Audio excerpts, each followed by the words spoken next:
मुदाकरात्मोदकं सदा विमुक्तिसाधकं कलाधरावतंसिकं विलासिलोकरक्षकम् अनायकैकनायकं विनाशितेव दैत्यकं नतासुभासुनाशकं नमामि तं विनायकं न चेतरातिभीकरं नवोदितार्कभास्वरं नमच्छुरारिनित्यरं ताविताकदुत्तरं सुरेश्वरं निधीश्वरं गजेश्वरं गणेश्वरं महेश्वरं तमाश्रये परात्परं निरन्तरं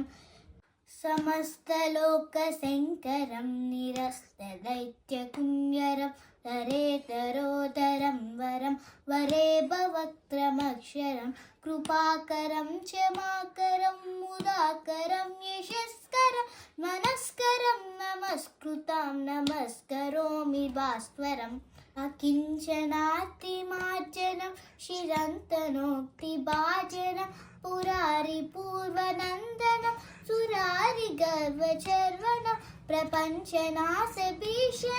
धनञ्जनालभूषणं कपोलधारवारणं भजे पुरारवारणम्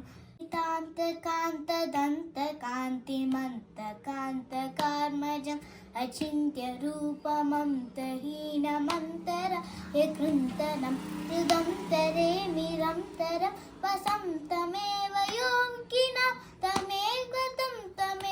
तं विचिन्तयामि सन्ततम् गणेश पञ्चरत्नमादरे न्ययोन्मः प्रजल्पतिप्रभादुके हृदीश्वरं गणेश्वरम् अरोगतामदोषिता सुसायितीं सुपुत्रतां समायितायुरष्टभूतिमं युवैति सोजिनाथ।